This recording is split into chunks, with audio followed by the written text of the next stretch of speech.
go.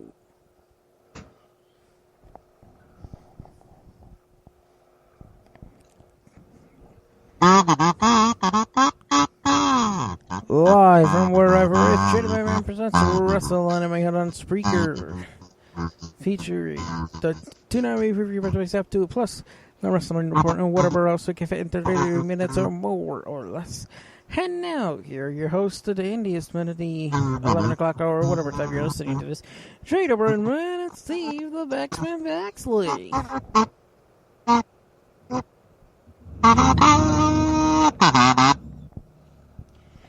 Welcome to the show. I'm Jay, that's Steve. Hey-o! That's right. What's up? Not much. How you doing? Pretty good. Alright. Now, we do have some programming announcement because of the dub for JoJo's Bizarre Adventure Golden Wind not catching, falling a little bit behind on schedule with how it's airing on Toonami or whatever. It will be taking a break for a bit, and taking its place will be 2 episodes of Ballmasters 9009. So, and yes, that starts this week. So, there we go. Cool. All right. Also, I noticed something interesting while looking at the schedules. Apparently on TNT at 12:45 a.m. they're going to be airing 15 minutes of AEW Dynamite. Ooh. Why 15 minutes? I don't know, but yeah, it's literally just 15 minutes. Figure that one out.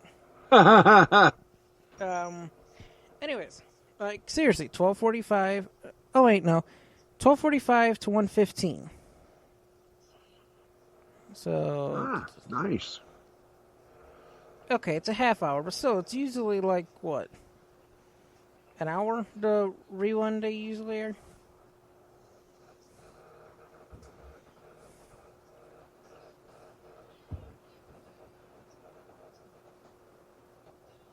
I'll just assume yes. All right, let's get to it. It's time for the Toonami preview brought by Zap to it. All right.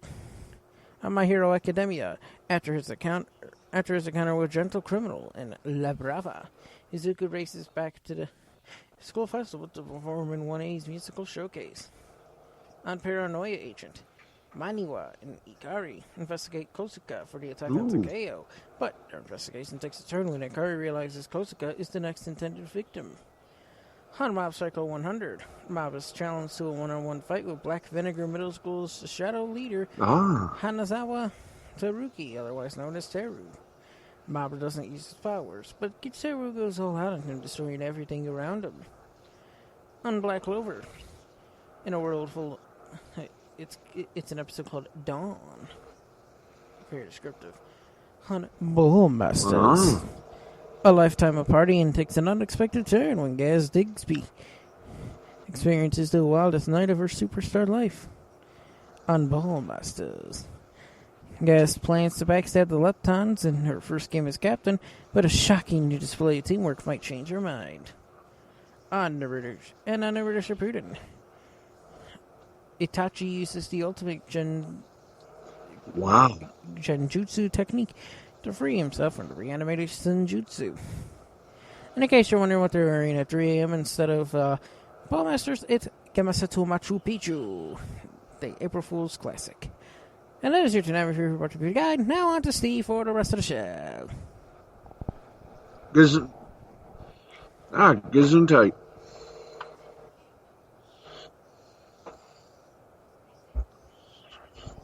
Alright, thank you. Good evening, everybody. Let's get to it. The Wrestling Report and anything else we can come up with. Let's bring it to you nice and easy. Of course. Alright, let's get to it. Eric Bischoff, who he? We all know who he names who is the next really meaningful heel. You'll never guess. During the 83 Weeks podcast, Eric Bischoff picking up AEW. Bischoff admitted that he was surprised as somebody who had previous experience working with them while he was with WCW. Said Bischoff, I was surprised, not going to sugarcoat it. My surprise had nothing to do with my opinion of AEW. I have been pitching and selling television shows since about 2003, so I have a pretty good feel for the thinking and strategies for a lot of cable television outlets. Yeah. Prior to the announcement of TNT acquiring AEW content, the general consensus was anybody who wants wrestling has it. Bischoff continues, I was really surprised wrestling outside WWE didn't have a great reputation within the advertisement sales community. Wrestling has always been a tough sale, even for WWE. That audience is always there, but wrestling has always had a tough time having an audience that will always be there. That's been the hurdle, end quote. Tuesday, WWE the night after would be a bad idea. He also noted how a company has to build trust with the audience. Bischoff said, I like Wednesday. It's easy for me to say because it's been successful for AEW, but the problem with Tuesday night would have been we just sat through 3 hours of wrestling on Monday night. I kind of just got my fix, no matter how much of a wrestling fan I am, and I just watched 3 hours of AEW on Tuesday nights. Oh, wow. Once you associate yourself with the audience, they will find you, and they will follow you. That's one thing about the wrestling audience that a lot of network executives never got. Some of them found out too late. The wrestling audience is one of the most loyal audiences any television genre has ever had. Once they decide they're into your product, they will find you. That audience will follow you, and you can hold on to them. Bischoff also cited MJF as a standout heel who is willing to be hated and disliked by everyone. Bischoff feels that the wrestling industry is lacking more guys like him. Quote, this MJF dude, come on, would have loved to have worked with that guy. He's so good. What he delivers on camera is magical as a heel. Very few people are capable of pulling it off. He loves heat. We don't really have any heels in today's wrestling. People play the part of a heel, play the part of a babyface. But there's nobody out there that people really genuinely hate and want to see get their ass kicked. If you don't have a real valuable, meaningful heel, then you're never going to have a real valuable, meaningful babyface. You're going to have a neutral effect. One of the reasons I think is that people don't want to be hated. It goes against every instinct you have as a human being since the time you drew your first breath, to find ways to make people hate you and react negatively to you. WWE is even worse. Their entire revenue model for talent is on merchandise, and as a heel, you don't sell a lot of merch. Nobody fully invests in being a heel. Whoa. Okay. Bischoff used Triple H as and feeling the same in today's wrestling while giving more credit to MJF as the one guy who plays his role perfectly. And I got to agree with that. So, Mr. Bischoff, your 83 Weeks podcast, primo, and thank you, Wrestling Inc., for the transcript. All right. Tony Khan had a few words about why he's not going to work with Hulk Hogan. As previously reported, AEW President Tony Khan is banned from all AEW events.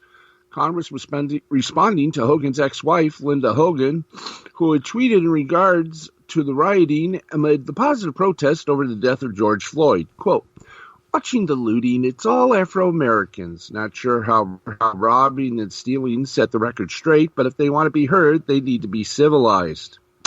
End quote. And end career. Khan responded, quote, you've now joined your husband in being banned from all AEW shows. Congratulations!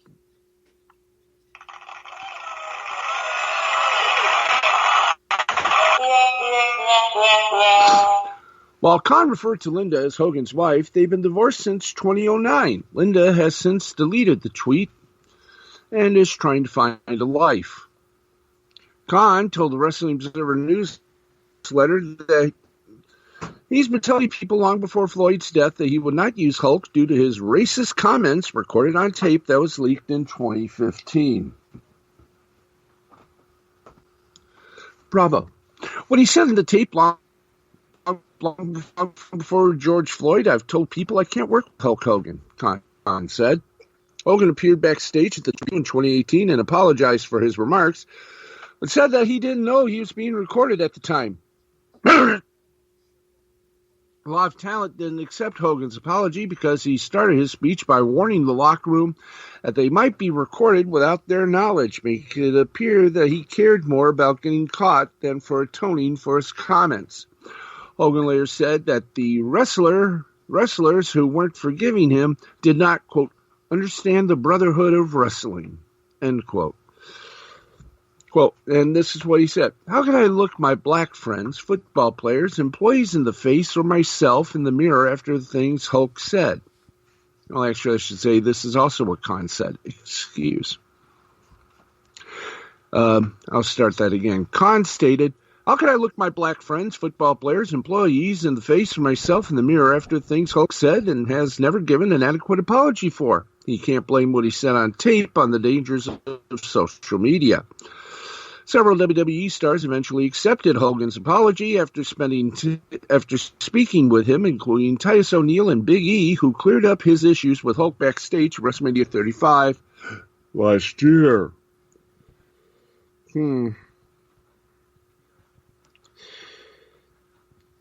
Also, ladies and gentlemen, CM Punk had a few words over to AJ Styles, and apparently took a good shot at him on Twitter. First made a tweet themselves. When people tell you who they are, believe it. Might be unfortunate and disappointing if you're a fan of that person or if it's your grandmother, but goodbye. I yield my time. You. A fan chimed in and commented how they saw Styles promoting his video game streams while staying quiet on some of the current events going around the country, such as the George Floyd protest. The fan wrote, quote, right? Silence speaks volumes. AJ streams and but couldn't be bothered to post anything, made it clear how he feels. That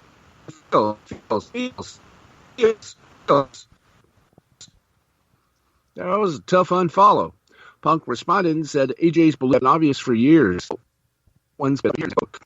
Another fan responded to Punk's original tweet and said, quote, cancel culture, and, quote, doesn't do good for anyone, and said we should use the time to help people understand and change their outlooks instead of label and shun.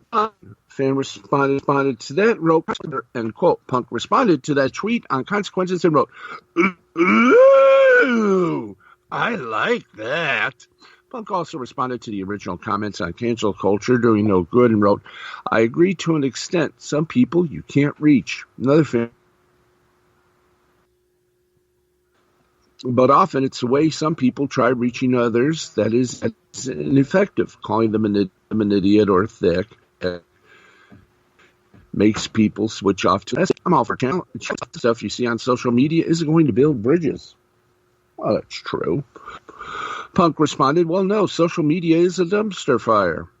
AJ hasn't responded to Punk's comments, and they show a little bit of the full tweets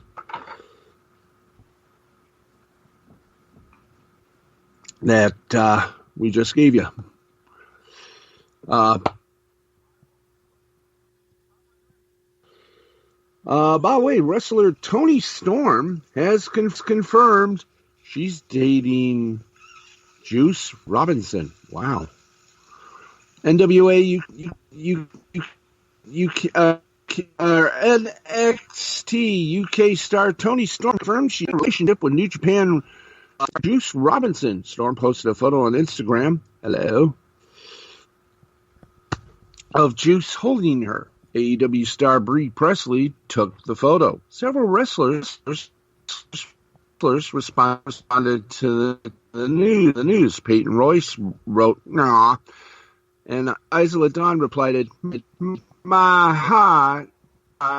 Killer Kelly responded, "I'm so cute." Jimmy Havoc, Liv Morgan, Isaiah Swerve Scott, and Tanya Conti, which I think they're a cute couple. Austin Aries was interviewed. As you know, Austin went from Impact to WWE. And well, he was recently on VOC Nation's In the Room podcast, where he discussed his career. He talked about his exit from WWE and what might have gone wrong when he was there. Quote, "I can give you 6 different answers depending on what talking point I want to use, but it wasn't my decision there," Aries stated. "It was nothing that I asked for, and it was nothing that I was given a heads up that was coming. That question is probably better to ask Vince or to the people that were in charge. I'll be honest, I came in as a short old white dude. I'm 5'8", 5'9". My boots. I was 38 years old. I came in basically on secret probation. Aries revealed that he would teach me on his best behavior. He probably knew from the start that WWE was not the right fit for behavior. Did all of that, and then really not having a plan for me, I get my eye hole broken, and I offer to do commentary. And I spin that into the main roster run into a WrestleMania match. I did all of that in 18 months. I don't know what else I was supposed to do or what people were expecting. I don't think walking in there, I felt like I was going to be a fit for the next 10 years of my career. I think we both went in there with some reservations. I think we both proved each other right as far as what they thought of me and what I thought of the system. Ultimately, it was their decision to move on, and I can only go by what I'm told." Aries also addressed a potential fallout with the WWE writers. He talked about the different views they had. He said, quote, "I'm sure I could be a pain in the ass because I have my own opinions." Really? Those aren't always welcome in a high-pressure situation where they're just trying to dump out content. I've used the analogy, when you're hired there, they want you to be a line cook. I'm a gourmet chef. When I'm trying to add some of my own ideas on how the recipe can be improved, they say that they're McDonald's, we sell $1 billion. Bon appetit! Okay, let's get some more really good stuff. Nick Aldis. Yeah, he is still the big champion in the NWA. Thursday, NWA World Heavyweight Champion Nick Aldis appeared on the latest edition of This Is Wrestling on TSN 1200 Ottawa with hosts Lee Versace and Zach McGibbon. During the interview, Aldis was asked who would like to see challenge for the NWA title. Aldis was recently released from the WWE. The one that may surprise people, but I really have faith and could really make magic with, is Joe Hennig, Curtis Axel in the WWE. I'm getting excited just talking about it. But Joe and I, it's Curt Hennig's kid. Wow. The two-time champion continued by recalling how talented he thought Axel was early in his career. He just started wrestling, and he was such a natural. I couldn't believe it. I was just so envious. The perfect footwork, and takes these perfect, crisp, flat back bumps, perfect drop kick. I was like, I've been doing this for like years, and I can't do it like that. Later in the interview, Aldis compared back to his feud with Cody Rhodes, 2018. In the same interview, Aldis touched on how the COVID-19 pandemic affected business as usual for NWA. We actually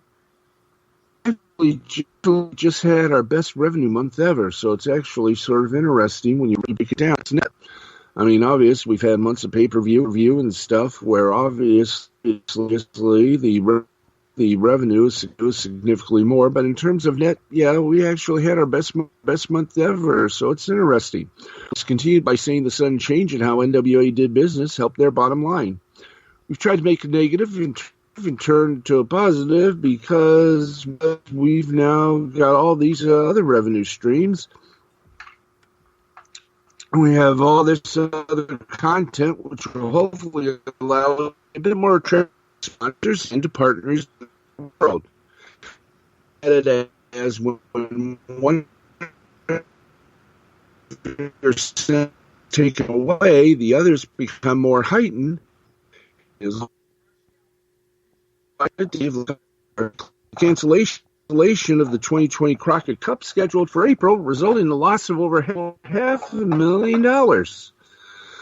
All this was set to defend his title against Marty Scurll, released. And if you want to the interview, Sports Network 1200, just go to TSN 1200 Ottawa. This is wrestling, and by the way, you can also catch Nick Aldis on his video podcast, Aldis on Carneytown on the NWA's YouTube channel. Which ain't bad when you look at it. And one more little bon mot of news.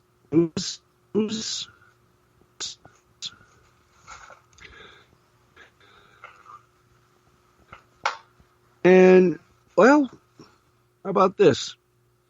El Hijo Iftada, well, his mom got a tattoo to celebrate him winning the NXT Cruiserweight Championship. El Hijo de Fantasma won the title this past week on NXT, defeating Drake Maverick. And tattoo, I'll tell you this, beautiful. Belt with 03-06-620, the date he won. So, Mazel Tov. Sheamus was one of many stars to achieve. And that is just about that for the wrestling bit. Let's give you a little bit of entertainment news before we shuffle off to Buffalo.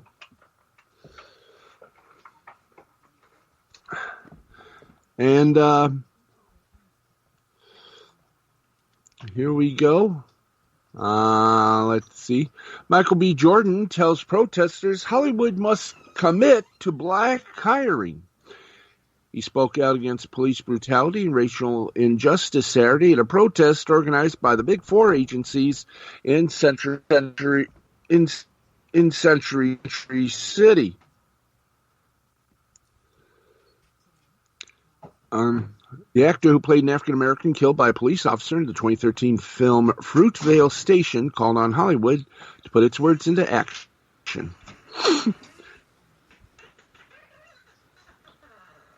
TV showrunners had a little Zoom meeting on the benefits and challenges of writers in the pandemic. And yes, friends, we do have some of the new schedule, like new series, fall schedule. Let's let's see, let's call it out here. ABC. The schedule goes like this. Wow. Yeah, that's something you sit. Right. Here's what they put down. To be announced. New series descriptions. To be announced. Here. Thank you, Deadline. Blessing. Thank you, Deadline, for proving once again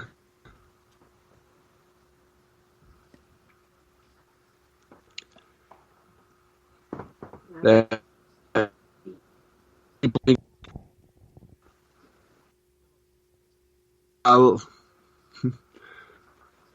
but we'll give you fronts and everything. Lindsay Way says it's time for the Bachelor franchise to more closely reflect the racial nation and was the first African American league on its spin-off, The Bachelorette. Believes the franchise must change with the times. Why? I gotta agree. DC Army. Okay. Michigan's university rules the defiant barber had a right to work despite the governor's orders. Hooray! Yay! Wahoo! Here's something a little screwy in St. Louis. Streaming. There's a little change. Elmer have to find another way that wascally wabbit during hunting season because in the updated Looney Tunes cartoons, he won't be allowed to have a rifle. In the new version of the classic cartoons, Fudd will speak, but will use a scythe. It's a modification in response to U.S. gun violence, according to a report. In response to U.S. gun violence, the showrunners will not include firearms in Fudd's arsenal. That is not to say that he has given up hunting Bugs Bunny, though. He just uses a scythe instead. Peter Braungart, the executive producer of the series, in an interview with the New York Times said, "We're not doing guns, but we can do cartoony violence, TNT, the Acme stuff." Braungart added that the cartoons will stay true to the originals. I always thought, what if Warner Brothers had never stopped making Looney Tunes cartoons? As much as we possibly could, we treated the production in that way. The modern versions will reflect modern sensibilities. We're going to of anti-bullying. Everybody needs to be friends. Everybody needs to get along. Looney Tunes is pretty much the antithesis of that. It's too quick, sometimes getting pretty violent. HBO Max just launched kids and family programming, including new Warner Brothers animation-produced cartoons, Looney Tunes, based on the iconic animated shorts. The service includes a catalog of Looney Tunes and Merry Melodies animated shorts featuring Bugs, Daffy, Porky, and their pals that aired from 1930 to 1969, encompassing some 250 shorts in all. Warner Brothers Animation will produce the new Looney Tunes cartoons. New series will include 80 11-minute episodes, each comprised of animated shorts that vary in length, and include adopted storylines for today's audience. By the way, if the name Pete Braungart sounds familiar, it should. He created Uncle Grandpa. Sam Register will also, both of them will serve as executive producers. Wahoo. If you don't, this is what's called, if you don't like this fellow in here, I couldn't eat it all. I couldn't eat it. Mm-hmm. I didn't even, Mm-hmm. it was too sweet for me. Mm. Very good. Mm. be done anything, and I've got to go some out. So I'll wait. You know. I've already got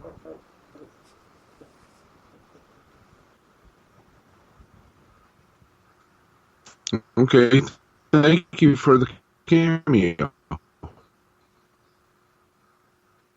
Are you going to? I'm trying to finish up. Yes.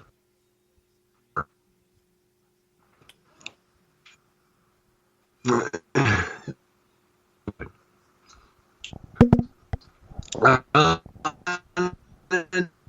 ATX panel from one of today co-creator reason. The anthology series centers on a seeming group of characters that pass through it. Wow. Day 2 of ATX TV from the couch featured conversation with the cast and executive producers of the forthcoming Sherman Showcase Black History Month Spectacular Special. It said write up on it. The team that makes Sherman Showcase on the importance of comedy in the current climate. So enjoy that bit of a leading scale. And by the way, Tony Romo, well, you got some explaining to do, pal. Tony's contract is a bit much, and some reportedly, some CBS sports folks are saying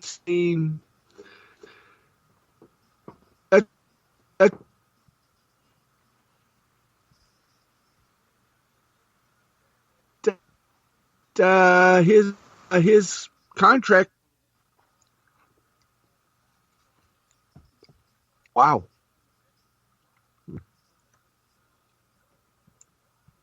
And one more story. Many furloughed writers and editors have now left Vox's SB Nation and Banner Society for good. Man, it has been a great time for online people. And Chris Cuthbert is back on Hockey Night in Canada. That's right. You could say it's a homecoming, as you know. Hockey Night in Canada does air on CBC, but it's under the banner of Sportsnet, which is owned by the Canadian hockey rights holder, Rogers Communications. With Cuthbert leaving his cushy gig with TSN, it has created a big hole at the CFL on TSN. After 15 years at TSN, I'm moving on. Just want to send out love, respect, and gratitude to the amazing men and women I've had the privilege to work with since 2005. You were all star teammates and made me better at my job. You will all be missed. So now the question of all questions, who's going to replace the 62-year-old sportster from Brampton, Ontario, in the CFL broadcast? Well, nobody knows for sure. That's going to be a big vacancy because there's no obvious way to fill it. Rod Black, current play-by-play voice of TSN's number 2 team, has been calling CFL games for decades, but a lot of fans of the league are not fans of him. Fellow longtime TSN presenter Rod Smith has been doing some CFL play-by-play, especially on the Thursday Night Football broadcast. Many fans are higher on him, but he has plenty of other duties besides his sports center, spelled R-E, work, as work as studio host on pregame, intermission, postgame, CFL, and TSN panels. So it seems likely that TSN would be bringing in at least one new prominent CFL voice, but it's unclear. if that'll be for the number one play-by-play slot to replace Cuthbert, or if they'll promote Blacker Smith from within and then hire a new number two voice or studio host. Stand by. You think we have some problems with our announcers? TSN got a big hole to fill. I wonder if Chris Berman is available. After all, TSN, while owned by Bell Media, it also has a tight chunk of cheese with the Disney folks. They are part owned by ESPN. And that brain we've come to that moment where we have to say goodnight. We've done our duty. And trust me, duty is what we've done. And if Steve sounds a little glitchy, that's on my part, and I apologize. That's okay. It's been an itchy, goomy kind of a show, and kind of a day. I can't wait for next week. Same here. Well, for Steve, I'm Jay. Remember, Black Lives Matter. Yes, and wear plaid. That's right. We will see you next week, probably. Still got to get these uploaded, and I don't know how I'm going to do it, so we're going to figure out a way how to. Yeah. I think that's a good way to end it. Say that again. Okay. Good night, everybody.